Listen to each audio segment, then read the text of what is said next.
everybody, Destiny Gilliam here from the Creative Reading Coach. So excited about today's video because it's about something that I hear a lot of parents talk about. I hear a lot of teachers talk about it, and I hear a lot of students complain about it. So what is that topic? Sight words. You might have heard of them as called high frequency words. You might have heard of them say sight words, maybe irregular words. They're all the same thing, okay? They're such a popular topic because teachers drill them, parents try to teach them, and kids either learn them or they don't learn them as effectively or quickly as we would like them to see. So we're going to spend today's video debunking what sight words are, why they're important, and then what you can do at home, okay? So let's take it back for a minute. If you've been watching the past videos, you know that we've been really dealing with phonics and fluency. And with phonics and fluency, we know that those two are directly related. The thing that people don't talk about is that sight words or irregular words or high frequency words are related to that fluency. The reason being is because there are two types of words that a kid must be able to decode or recognize. First type of word is a regular word. That means that it can be decoded. Remember when we watched that video, or you watched that video and I showed you like this is the first syllable, the second syllable, they can decode that. The second type of word is an irregular word. That means it has an irregular spelling pattern, most commonly known as a sight word. All right. The thing to consider with irregular words is that sometimes they are spelled phonetically, such as the word can, C-A-N, right? But it is considered a sight word for a very early reader because they have not gained the skills to decode those words quite yet. Okay. So even though it's considered a irregular word, but just for that point in time. All right.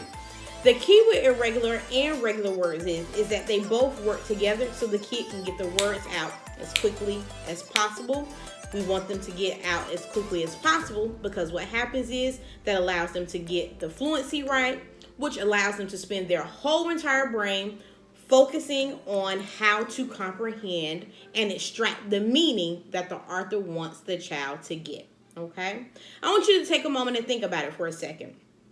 If you opened up a random book right now, you wouldn't have to spend any time decoding the words because your brain has automatically stored those words inside of his mind. It's like a little file cabinet. Imagine like it opened up, boop, and when you learn how to read, we just store them in that file cabinet, and when we read words, we go pull them out.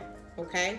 The only time that you have to go through an actual process is when it's a word that you don't know or you haven't seen before. But even then, you have the tools to say, oh, I recognize these letters. Oh, okay, I know how to say that word. And then once you know how to get it out, then you're able to say, now, what does that mean? Okay? We want that same exact effect for our kiddos. All right? So I got some notes here. The first thing is that you need to be able to teach them the irregular words. A lot of people say, well, what words do you teach first? It really doesn't matter. I teach words that they're going to need to know at that level. So for example, with my son, he's in pre-K, I'm teaching him all the words like the, is. You can actually see them right here. Okay? On, you, my, me. Okay? So you can teach words based on how they are progressing. All right? The other thing is that when do you teach sight words? Scientifically, they don't believe that you should teach words, sight words, prior to a child learning how to decode.